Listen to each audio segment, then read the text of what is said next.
Bonjour à tous, alors nous allons continuer Bezrat Hashem sur les lois de Shemitah. Il y a tellement à voir, Baruch Hashem, sur les lois de Shemitah. Cette semaine, le Rav va parler en ce qui concerne plusieurs sujets, et entre autres, un sujet qui pourrait nous être très utile, c'est le sujet d'une personne qui, par exemple, déménage durant l'année de la Shemitah. Alors tout d'abord, il faut savoir que l'interdit de semer, l'interdit de planter, c'est pas seulement ce genre de travail qui ont l'air d'être, à proprement dit, l'interdit en soi, mais aussi tout le travail que l'on peut faire sur un arbre ou sur une plante qui va lui permettre à cet arbre ou à cette plante de pouvoir mieux pousser. Alors si on fait tel ou tel travail, si c'est uniquement pour protéger l'arbre en question, ou bien la sème en question, ou bien le légume en question, ou bien la plante en question, c'est pour ne pas que par exemple ça se détériore et elle se perde. Dans ce cas-là, bien évidemment, le travail est permis pour la protéger, mais pas pour faire en sorte que le niveau de cette sème ou de cette plante puisse être meilleur et puisse pousser plus joliment. Ça, c'est assourd. Maintenant, qu'en est-il au niveau de la halakha pour une personne qui veut prendre ses pots, par exemple ses pots de fleurs, et veut les déménager d'une maison à une autre maison? Quel est le problème, vous allez me dire? Alors, on va, Bezrat Hashem, on va essayer d'élucider le problème. On va essayer de rapporter le problème qui pourrait s'y tenir et, Bezrat Hashem, petit à petit, en arriver à la halakha. Alors, c'est rapporté dans le Or Letzion, sur les lois de Shemitah, chapitre 1, halakha 5. C'est dit là-bas qu'une personne qui veut déménager, il n'y a pas de problème. Il pourrait déménager, prendre les pots, les sortir à l'extérieur, les mettre dans un camion, du camion, les déposer dans son nouvel appartement. Mais il est préférable, comme ça il dit, le Or Letzion, il est bien d'être mahmir, de mettre sous le pot qui est perforé, de mettre sous le pot comme une grande planche comme ça, qui va pouvoir faire surface entre la terre où il y a le pot perforé et le sol. Je m'explique. Lorsqu'on sort à l'extérieur avec un pot, ou bien vous savez quoi, on le laisse à la maison. Ce pot qui est perforé, il va puiser sa puissance et son oxygène, il va puiser donc sa force pour pouvoir mieux pousser de la terre. La terre, c'est possible qu'elle se trouve à 3 mètres, 2 mètres, je ne sais quoi, le méchané, même à 10 mètres. Quand même, elle va pouvoir puiser grâce à cette perforation qu'il y a sur ce pot, pouvoir puiser sa force. Maintenant, le pot, il est à la maison, très bien. Lorsque je le sors de la maison, est-ce que je ne fais pas tout d'abord un interdit de détacher? C'est comme si j'avais détaché du sol quelque chose, donc ça serait quelque chose d'interdit. Donc je détache. Je sors de la maison, de mon appartement, je sors ce pot. Le pot qui est perforé, il va être encore en liaison avec le sol, à l'extérieur, sur un terre-plein bien évidemment, pas dans un endroit où il y a du carrelage, sur un terre-plein. Donc ça va être, peut-être, à ce moment-là, il pourrait y avoir une nouvelle plantation, un nouvel interdit de semer. Et ensuite, je le mets dans le camion. Encore une fois, là, à ce moment-là, c'est comme si je l'avais détaché du sol. Je le retire du camion pour le remettre dans ma nouvelle maison. Je le tire, je fais une nouvelle plantation du fait que maintenant le pot qui est perforé va être en liaison encore avec la terre ferme. Et je le mets à la maison et encore une fois, voilà, à plusieurs reprises on a planté, on a semé et on a déterré. Semé, déterré, semé, déterré. Bien évidemment, vous allez voir ça comme étant quelque chose de virtuel, mais c'est tout à fait naturel. C'est tout à fait naturel. Alors l'Or Letzion nous dit, c'est pour cela qu'il est préférable d'être mahmir et de mettre sous ce pot, de mettre un plateau qui pourra faire surface entre la terre ferme et le pot qui est perforé. C'est son halakha. Mais on va voir Bezrat Hashem qu'il n'est en aucun cas obligatoire de faire ce genre de choses-là. Et même la khumra, ce n'est pas évident, ce n'est même pas nécessaire. On va voir selon l'opinion du Rav Yitzchak Yosef Shalita. Mais quelles seraient les conséquences d'une telle halakha?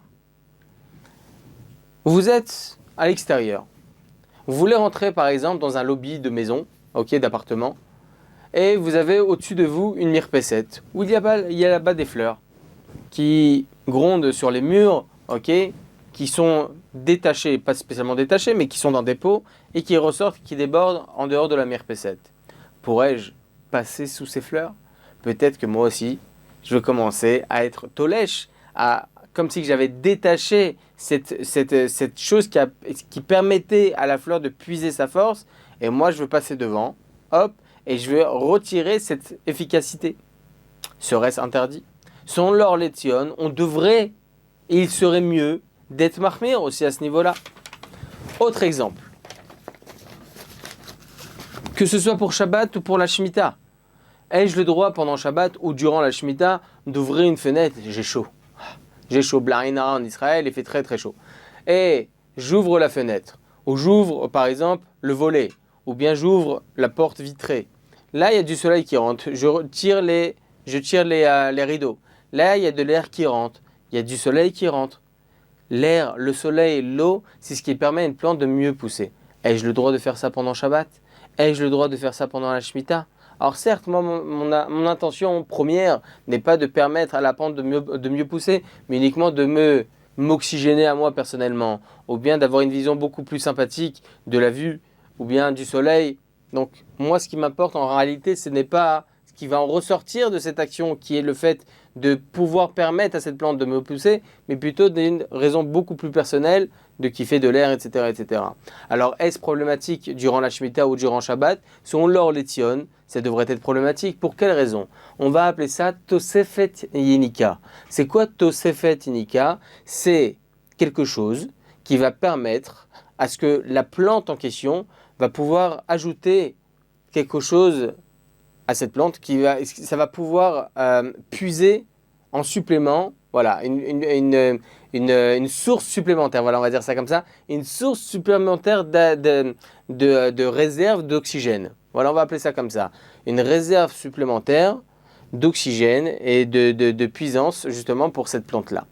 Alors, est-ce problématique pendant la Shemitah ou pas? Selon l'or l'étion, ce serait un problème parce qu'on va lui permettre d'avoir une source supplémentaire. On va la retirer de la maison, hop, on la met à l'extérieur et là, encore une fois, le pot qui est perforé, il va encore puiser de cette source de la terre. Alors, on va y ajouter, ça va ajouter à cette oxygénation, certes, mais c'est un ajout qui est peut-être problématique. Selon l'or l'étion, il est bien d'être mahmir. Alors, que va-t-on dire par rapport aux fenêtres, par rapport aux rideaux, etc., ce que l'on vient de dire? Ou bien, par exemple, on a mis comme un hangar comme ça, ou bien comme un préfabriqué sur des plantations, sur de l'herbe, parce que pendant le corona, par exemple, on pouvait pas prier dans les synagogues. Et on a mis ce préfabriqué, ce hangar rapide au-dessus donc de plantes et au-dessus d'herbes pour pouvoir prier là-bas. Et là, Baruch Hashem, le Covid commence à se dissiper, Baruch Hashem, Kanirbu, et on commence à reprier dans les synagogues. Maintenant, on veut retirer ce hangar, on veut retirer ce préfabriqué. Ai-je le droit de retirer ce préfabriqué pendant la Shemitah? Du fait que lorsque je vais retirer ce préfabriqué, l'herbe, les plantes qui se trouvent en dessous, ils vont pouvoir puiser beaucoup mieux du fait qu'ils vont être à la vue du soleil, à la vue d'oxygène, etc. Est-ce un problème pendant la Shemitah? Alors on va essayer, Bezrat Hashem, de rapporter la source du problème, qui est rapporté dans le traité Shabbat 81b, ainsi que dans le traité Gittin 7b et 37a, et dans d'autres endroits aussi dans le Chasse. C'est écrit là-bas. Atzit shayamunach hagabe ashulchan.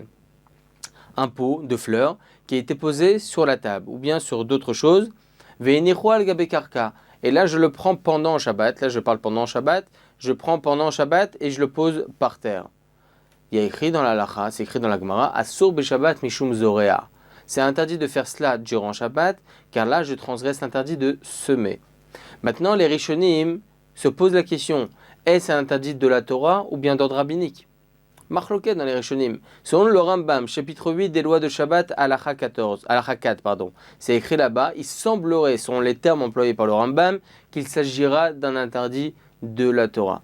Cependant, selon Rashi, les Tosafot, le Meiri, Rabbeinu Meir Ameili dans le Sefer Ameorot, ainsi que le Sefer Hashlama, tous ces poskim Rishonim tranchent que l'interdit en question de prendre un pot et de le mettre au sol, c'est interdit d'Erabanan. Pour quelle raison? Parce que a-t-on vu une telle façon de semer au Mishkan? Non. Donc étant donné que ce n'est pas la façon habituelle de semer, il s'agira d'un interdit d'Erabanan.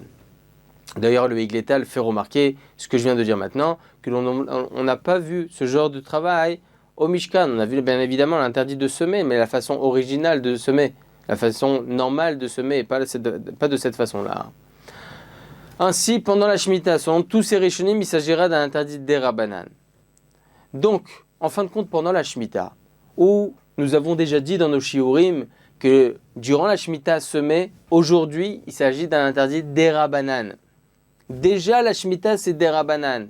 Est-ce que semer de cette façon, ça sera un interdit quand bien même?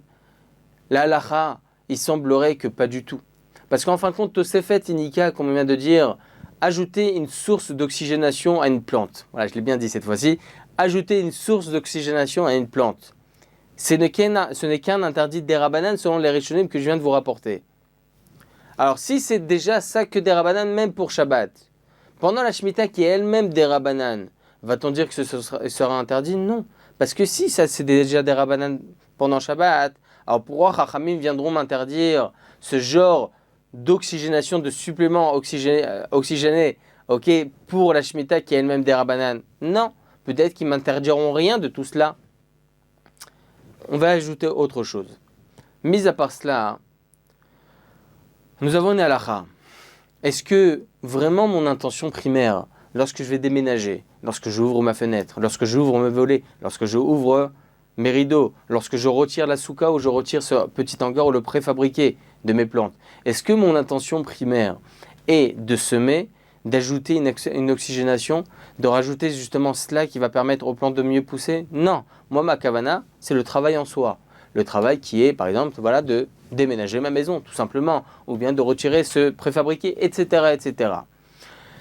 Mon action à moi, personnelle, lorsque je vais ajouter cette oxygénation, c'est juste un psychriché. Psychriché, pour rappel, on l'a déjà expliqué dans les lois de Shabbat, psychriché, c'est une action qui est au préalable. Dans l'action elle-même, ce n'est pas un interdit. Ouvrir le frigidaire, il y a une lumière qui s'allume pendant Shabbat. Ouvrir ce frigidaire, c'est un psychriché. Ah, et pourtant la lumière va s'allumer, certes, c'est interdit. On le sait que c'est interdit d'ouvrir un frigidaire s'il va s'allumer. Mais dans le terme, le jargon halachique, il s'agirait d'un psychriché. C'est une action qui, au préalable, l'action en elle-même n'est pas un interdit, mais c'est évident qu'on va en arriver à un interdit. Donc, ici aussi, moi je fais une action primaire qui n'est pas interdite en soi, ouvrir un rideau, etc., etc., ou bien déménager, et ça va obligatoirement transgresser à cause de cela un interdit. Ça s'appelle psychriché. Dans les notions de psychriché, nous avons une notion très importante. Psychriché delo nechale beisur derabanan. C'est quoi psychriché delo nechale? C'est lorsque je fais une telle action, donc de psychriché, comme je viens d'expliquer, delo nechale qui ne m'intéresse pas en soi, beisur derabanan, lorsqu'il s'agira d'un interdit d'ordre rabbinique, c'est permis. Psychriché delo nechale beisur derabanan, c'est permis. Mis à part cela, on a dit que Tosefet indiquait encore une fois ajouter cette source d'oxygénation, c'est interdit des Rabbanan selon certains Rishonim. Mis à part cela, la Shemitah c'est des Rabbanan. Donc nous avons deux des Rabbanan. Nous avons deux interdits des Rabbanan. Donc là c'est évident que Psychriché des Lunachale betré des Rabbanan. Lorsqu'il s'agira de deux interdits des Rabbanan, on pourra les associer pour encore plus autoriser. C'est pour cela que selon toutes les raisons que l'on vient de rapporter, on va rajouter d'autres raisons. Il n'est aucunement nécessaire de mettre un plateau sous mon pot lorsque je vais déménager. Parce que même s'il va y avoir une tosefet, encore une fois un ajout d'oxygénation, de source d'oxygénation par ma plante, c'est petit crichet, des lonechale, sur des rabanan. Et on va essayer, Bezrat Hashem, d'avancer avec ce principe. Nous avons le même principe avec l'oherpatle. C'est quoi l'oherpatle? On a l'onechale, ça ne m'intéresse pas, et l'oherpatle, je m'en fous. Même si en fin de compte, je vais m'y intéresser à un certain moment, mais je m'en fous. Ça veut dire que ce n'est pas du tout quelque chose qui m'est important à mes yeux. C'est ce qu'on appelle psychité de l'oherpatle. Nous avons l'opinion du Rajba, du Maharam et Rothenburg, du Shoel ou Meshiv, du Rabbi Israq el-Hanan, des Gdola Olam, le Batek Yuna, c'est des Gdola Olam. Ils disent, eux, que ce principe-là de psychriché beder rabanan, psychriché de l'onerhabé sur darabanan, s'appliquera aussi dans le cas où il s'agira d'un psychriché de l'oherpatle beder rabanan. Et donc, même pour Shabbat, ça sera permis. Ce principe-là, bien évidemment. À plus forte raison, lorsqu'il s'agira de la Shemitah. nous avons deux dérabanan. Nous allons associer deux dérabanan. Shabbat, il s'agit d'un interdit de la Torah. Alors lorsqu'il s'agira d'un dérabanan, alors psychriché de l'enechale ou bien psychriché de l'erpatlé bisur dérabanan, on pourrait être plus mekel. Mais lorsque déjà la Shemitah c'est un interdit dérabanan, lorsque l'ajout de sources d'oxygénation c'est aussi un dérabanan, donc nous allons associer deux interdits mineurs entre guillemets, dérabanan, qui vont pouvoir s'associer et adhérer encore plus à la permission. C'est pour ça que lorsqu'il s'agira d'un psychriché de l'enechale, bétré dérabanan, là c'est évident qu'on sera plus mekel. D'ailleurs il faut savoir que tous ces Rishonim et Acharonim que je viens de vous rapporter, le Rashba, le Maharam et Rotenbourg, le Shoel, le Meshiv, le Rabbi Yisraël Hanan, le Batei Kehuna, c'est des Gdola Olam. C'est eux qui ont rapporté ce principe-là de psychriché de l'Erpatlé Beisur Derabanan. Alors, on ne va pas dire, Chazé Shalom, que l'on va dissocier l'être humain en se disant une personne c'est un Ben Torah, c'est une personne qui bat au Chajem dans la Torah, il doit être plus marmé, une personne qui n'est pas spécialement dans la Torah, mais il étudie, il essaie de Baruch Hashem avancer, alors lui on pourrait être plus mekel. Il n'y a pas deux Torah, mesdames et messieurs. C'est une Torah pour tous et pour toutes. C'est pour ça que lorsqu'on autorise, on autorise pour tout le monde. Mis à part tout ce que nous venons de rapporter, nous pouvons ajouter encore une idée associative qui pourra encore plus nous rendre la halakha permissive. Nous avons l'opinion du Rashba, traité Shabbat 107a. Mishinichnas vil beto, celui qui est à la maison et d'un coup il y a un cerf qui rentre chez lui à la maison. C'est écrit dans la Gemara. Et là, cet homme-là, il veut sortir de la maison. Il va aller à la synagogue par exemple. Il ne va pas laisser sa maison ouverte. Il a peur qu'on lui vole des choses. Est-ce qu'il a le droit de sortir de chez lui et fermer la porte? Peut-être dira-t-on qu'il s'agit d'un interdit de chasser. Chasser, c'est chasser et aussi chasser, récupérer. Donc on a interdit de tzeda pendant Shabbat, un interdit de la Torah. Là, le Rashba, il vient nous apprendre, si ma kavana, c'est uniquement pour fermer la maison, pour protéger la maison, pour ne pas que des brigands viennent et qu'ils commencent à voler la maison. Alors dans ce cas-là, il dit le Rashba, Moutar lo lisgor et adelet, c'est permis de fermer la porte. Et il ne transgressera pas l'interdit de tzeda. Le Shilta Giburim, il rapporte lui aussi l'opinion du Rashba. Et il dit aussi que c'est permis. Le Ran, il est cholek. Le Ran, il tranche autrement. Il dit que non, la halakha, ça sera assour. Le Bet Yosef aussi, il semble qu'il tranche comme le Ran. Donc, il y a une marloquette. Mais ça, c'est pour Shabbat. À plus forte raison, dans notre cas à nous, même si, comme on vient de dire, les chaora, c'est psychriché, des lonechale. C'est un psychriché, ça ne m'intéresse pas maintenant que ce cerf, maintenant, il soit chassé dans ma maison. Au contraire, j'aurais bien voulu qu'il sorte de ma maison. Moi, ma kavana, c'est de fermer la porte pour ne pas que les brigands y rentrent. Donc, ma kavana primaire, ce n'est pas pour chasser, c'est pour fermer ma maison. Quand bien même, il semble que le Bet Yosef est plus marmir. Parce que là, il s'agit d'un interdit de la Torah, psychriché de l'Raït, Beisur de Horaït. Donc là, on est marmir. Mais lorsqu'il s'agit d'un dérabanan, la Shemitah, là, c'est évident qu'on autorisera, même selon l'opinion qui vient être plus stricte pour Shabbat. Surtout que chez nous, pour la Shemitah, nous avons deux dérabanan. La Shemitah, et encore une fois, Tosefet et Nika. Justement, cet ajout de sources d'oxygénation. Donc, là, c'est évident qu'on pourra associer l'opinion du Rashba dans notre halakha à nous par rapport à la Shemitah, même si le Rashba, on ne tranche pas comme lui pour Shabbat. Là, pour Tzeda, dans ce cas de figure, on autorisera. On va ajouter encore d'autres points associatifs.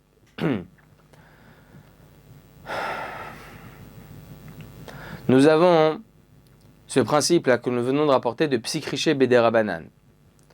On vient de dire que psychriché, des lonechale, lorsque l'action en question ne m'intéresse pas, lorsque la transgression en question ne m'intéresse pas, la transgression derabanan ne m'intéresse pas, on pourra permettre. Psychriché des lonechale beisur derabanan. Alors il faut savoir que certains rishonim vont vous dire que lorsqu'il s'agit d'un interdit derabanan, même si c'est nichale, ça sera permis. Même si ça m'intéresse, ça sera permis. Qu'est-ce qu'ils pensent comme ça? Le Trumat Hadeshen. Le Trumat Hadeshen tranche la lacha que psychriché bederabanan afilu nichale mutar. Même si ça m'intéresse, ça sera permis. Ça, c'est l'opinion aussi du Trumat Hadeshen du Sefer HaShlama. un des Rishonim. C'est aussi l'opinion du Rosh Milounil, du Meiri, donc des Rishonim. Alors certes, la halakha n'est pas tranchée comme eux. Nous avons l'opinion du Magan Avraham qui est rapporté dans Siman 314 alinéa 5, où il dit là-bas explicitement que Psikriché de Bederabanan, si c'est Nichale, si ça m'intéresse, ça sera assourd. Mais d'un autre côté, nous avons tous ces Rishonim que nous venons de rapporter. La halakha, c'est vrai qu'elle n'est pas comme eux. Mais on peut associer leur opinion, surtout lorsqu'il s'agit d'une misva des Rabbanan, telle que la Shemitah. D'ailleurs, Rabbi Akiva Eger, le Yeshua Yaakov, le Rabbi Yitzhak Tayeb, le Torah Tresed Milouvnin, tout cela étrange comme le Troumat Hadeshen, le Meiri, que Psikriché de Nichale, même si c'est Nichale, Beisur des Rabbanan, c'est permis.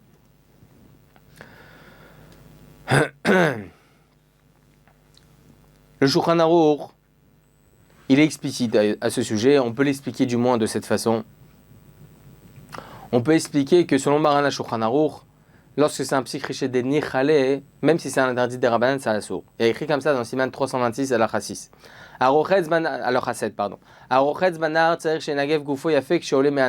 Celui qui va se tremper dans le fleuve pendant Shabbat, il faut qu'il s'essuie bien le corps, qu'il ne reste pas une goutte avant de sortir du fleuve.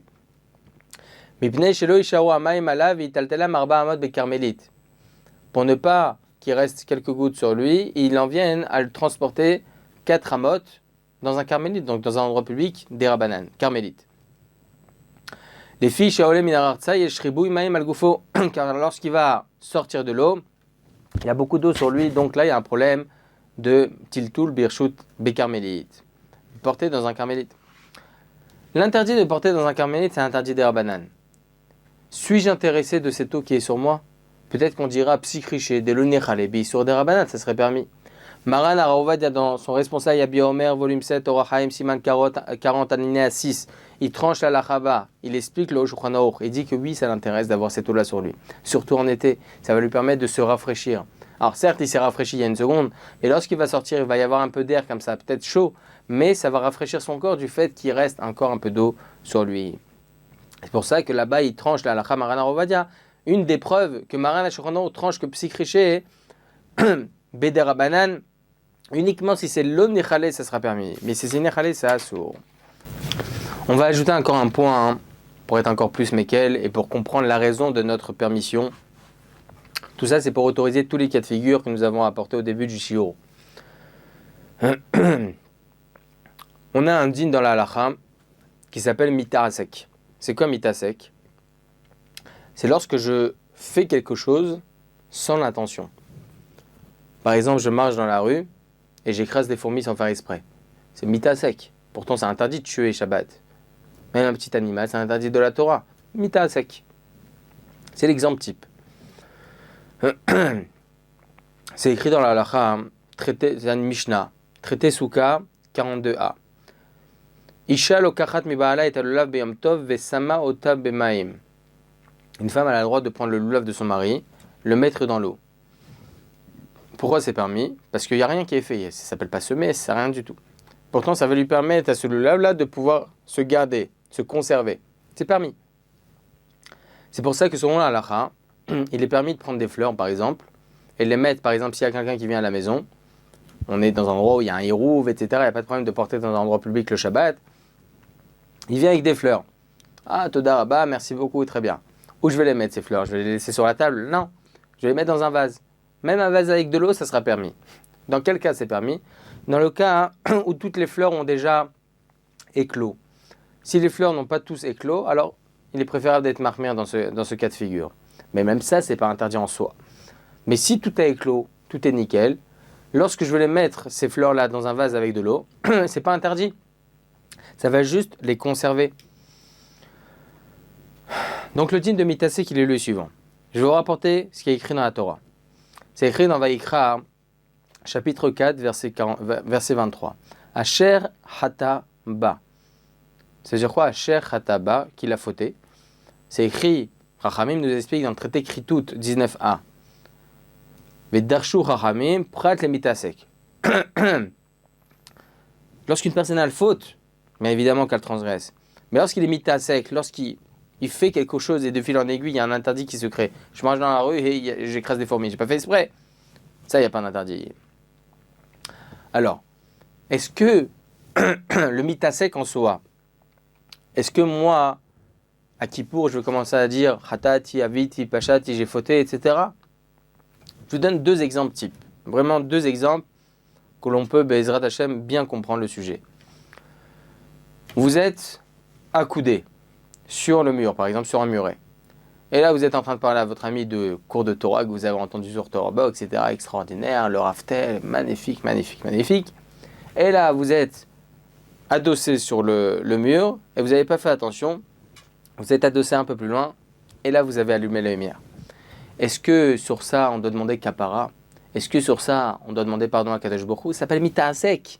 Encore une fois, c'est une action sans intention préalable. C'est vraiment la façon habituelle. C'est sans faire exprès. Mais mettre ma mâche sans faire exprès. C'est pas ça, je me suis dit en me disant, ah, tu sais quoi, je vais glisser un peu, je vais y arriver. Chas de shalom. On parle pas de ça. Vraiment, la personne n'a pas fait exprès. Est-ce que elle sera obligée de demander pardon sur ça ou pas? C'est intéressant. Ou bien, j'avais ma maman de Dafina, ou de Pkaïla, ou de Hamin, ou bien de Chulent, ça dépend quelle région. Et vous avez pris ce qu'il fallait à l'intérieur. Maintenant, vous avez vidé la marmite pour le mettre par exemple dans un tupperware. C'est permis de faire ça Shabbat. Et cette marmite, vous l'avez mis maintenant dans l'évier. Maintenant, cette marmite-là, vous ne voulez pas que ça sèche. Qu'est-ce que vous faites? Vous mettez de l'eau à l'intérieur de la marmite pour ne pas que ça sèche. Ok, vous avez mis un fond d'eau, n'importe, vous avez mis un peu d'eau pour que ça soit plus facile Motzei Shabbat de pouvoir bien laver. Vous avez fait ça, c'est permis. Et vous avez refermé le couvercle pour pas que ça soit visible. Et là, votre femme ou votre époux, n'importe le méchanet, votre fils passe, prend la marmite, parce que je sais pas, il veut faire Netchila, il veut faire quelque chose, il prend la marmite, il se dit c'est pas joli ici, je prends la marmite et il met sur la plata. Et là, au bout d'une demi-heure, il entend que c'est en train de bouillir. Il y avait de l'eau à l'intérieur. Il n'a pas vu, il ne savait pas. Est-ce qu'il aura transgressé un interdit en soi et il devra demander kapara à Kadosh Baruch Hu, j'ai fauté, etc. Ou bien non? Ou bien Behemet Patour Vemoutar. Alors, c'est une marloquette dans les Acharonim. Il y a écrit comme ça dans le Lechem Mishneh. Le Lechem Mishneh apprend du Rambam que En Shma Avera Klal, Velachen Amitasek Patour Vemoutar. Il semble, selon l'opinion du Rambam, comme ça il dit le Lechem Mishneh, selon l'opinion du Rambam, que le terme mitasek, si une personne fait une avera mitasek, comme je viens d'expliquer, ce n'est pas du tout considéré comme une avera. Il sera patour, il sera complètement dispensé même de ramener un korban au temps du Beth Amikdash, et c'est même permis.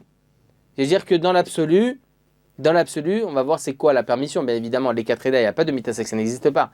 J'ai le droit de marcher dans la rue, oui, évidemment. Mais c'est quoi le patour vemoutar? On va tout de suite voir. En tout cas, c'est l'opinion du Lechem Mishneh selon le Rambam. C'est aussi l'opinion du Sefer Eretz Viv Rumer, le Shoot Oneg Yom Tov, le Sefer Minchat Baruch, le Sefer Lev Avraham. Ok? Donc, selon cela, il n'y aurait donc aucun problème, même pendant Shabbat, que j'ouvre ma fenêtre à côté des fleurs. Pourquoi? Parce que je sais que, en fin de compte, l'air, l'oxygène, le soleil, les rayons de soleil vont permettre à ma fleur de mieux pousser. Peut-être de 1 mm, même moins qu'1 mm, mais le méchané, il va mieux pousser. Quand bien même, ça s'appelle mitasek. Moi, mon intention, c'est d'avoir de l'air. Donc, c'est mitasek, vemoutar, c'est permis de faire ça. Donc là, on comprend le moutard. C'est permis d'ouvrir ma fenêtre. Très bien. Mais, le Gaon Rabbi Akiva Eger, dans sa Tchouva, volume 1, Siman 8, il est cholek, il tranche autrement. Il dit non, mitasek, asom miderabanan. Faire de telles choses, certes, c'est pas un interdit de Horaïta, mais c'est un interdit des Rabbanan. Le Gaon Misochotchov, dans son livre Avnei Nezer, Siman 251, le Halkat Yoav, le Pnei Yoshua, tout cela tranche la halakha qu'il s'agira d'un interdit des Rabbanan. Quelle sera la nafkamina? Est-ce que j'ai le droit d'en profiter pendant Shabbat? Je m'explique. Vous avez fait ça, vous avez été mitasek, vous étiez adossé en train de parler à un ami, encore une fois, des chiots de Torah Box, etc., etc. Et là, vous n'avez pas fait attention, vous étiez adossé et vous avez allumé la lumière des toilettes. Alors, bien évidemment, on a le droit d'aller aux toilettes. Ok, il n'y a pas d'interdit. Mais on connaît tous la halakha, que si, chas v'shalom, une personne a transgressé une avera, que ce soit shogeg sans faire exprès ou exprès, un interdit de la Torah, j'aurais pas le droit d'en profiter pendant Shabbat. Motzei Shabbat, oui, parce que c'est pas fait exprès, et même exprès pour les autres, ça sera permis, pas pour lui-même. Mais là, il s'agira vraiment de pas exprès. Donc, est-ce que j'ai le droit d'en profiter pendant Shabbat? Non. Après Shabbat, oui. Maintenant, cet homme-là, on va pas lui dire interdit d'aller aux toilettes. Non, parce qu'il aurait pu se débrouiller même sans lumière. Mais est-ce qu'il aura le droit de lire un livre, par exemple, aux toilettes? Est-ce qu'il aura le droit de profiter de cette lumière ou pas aux toilettes? C'est intéressant. Selon ce que disent le Rabbi Akiva Eger et tout ça, le Hagon, le Mesochotchov, etc., les Chora, ça sera interdit. Selon la halakha, c'est difficile de pouvoir trancher la halakha à ce niveau-là, parce que Baruch Hashem, c'est Maracha Likrat Maracha. C'est vraiment le marloquet dans la Acharonim. Comment on va trancher? Pour Anam, Ima c'est Shabbat, pour profiter durant Shabbat, on saura plus Mekel. Pour quelle raison? Le premier Gadin nous apprend que lorsqu'il y a une marloquette à poskim, est-ce que c'est permis ou interdit? On aura le droit de profiter de l'interdit en question. Il y a une marloquette, est-ce que c'est permis ou interdit? Donc moi, j'aurai le droit d'en profiter. Donc on voit de là, mesdames et messieurs, que même s'il est difficile de trancher la halakha, dans le cas de mita sek, ok, c'est permis. C'est permis d'être mita sek pendant Shabbat, c'est permis d'ouvrir ma fenêtre, parce que moi, mon intention, c'est maintenant de pouvoir avoir un peu d'air. Selon Rabbi Akiva Eger, c'est assour midei Rabbanan. Halakha lemaase. Certes, il est difficile de trancher, mais dans certains cas de figure, on autorisera. Là, il s'agit d'un interdit de la Torah. Donc, mitasei pour un interdit de la Torah, etc. Ouvrir ma fenêtre, alors que ça pourra apporter beaucoup à mes fleurs. Moi, mon intention, c'est d'avoir un peu d'air, mais en fin de compte, ça va aider aussi mes fleurs. Alors là, on est plus marmerim dans un certain cas de figure. Mais pour la Shemitah, qui elle-même des Rabbanan, a plus forte raison qu'on ne devra pas interdire. Il y a une marloquette lorsqu'il s'agira d'un Deoraita, est-ce que c'est permis ou interdit? Mais lorsque l'interdit en question, qui est la Shemitah en l'occurrence, c'est des Rabbanan, pourquoi interdire? C'est mitasek be'alma. Donc là, évidemment, tous les cas de figure que nous avons à rapporter depuis le début, tous, que ce soit pour le déménagement, que ce soit le fait d'ouvrir ma fenêtre, d'ouvrir les volets, d'ouvrir les rideaux, ou bien de retirer un préfabriqué d'une plantation, tous ces trucs-là, même si ça va permettre d'ajouter un supplément d'oxygénation à mes plantes, c'est permis. Premièrement, ça s'appelle psychriché des lonechale beissour des rabanan. Mis à part cela, ça s'appelle psychriché de loer patle betre des rabanan, deux des rabanan. Mis à part cela, on ajoutera l'opinion du Rajba qui dit que lorsque moi j'ai pas l'intention de chasser par exemple un animal, c'est juste que j'ai envie de sortir de ma maison et de refermer la porte pour ne pas que les brigands y rentrent, là aussi ça sera permis. Certes, la halakha n'est pas comme ça là-bas, mais là-bas c'est pour un deoraita, mais lorsqu'il s'agira d'un rabanan, c'est évident qu'on pourra plus être mekel. À plus forte raison dans le cas de mitasek, où là il y a une marloquette, est-ce que c'est permis, birlal, d'ouvrir la fenêtre pendant Shabbat, alors que l'interdit de la Torah là-bas, alors qu'il y a des fleurs à côté de la fenêtre? Quand bien même, dans notre cas de figure qui est des rabanan, psychriché de leur halébé sur des rabanan, psychriché de leur patlébé très des rabanan, mitasek, etc., selon toutes les notions que nous avons, Baruch Hashem, essayé de vous faire comprendre, selon toutes ces notions-là, on n'aura pas besoin, par exemple, de mettre une plateforme sous un pot pour pouvoir le déplacer d'une maison à une autre, etc., On a le droit d'ouvrir les fenêtres sans aucun problème. Baruch Adonai le'olam, Amen ve Amen.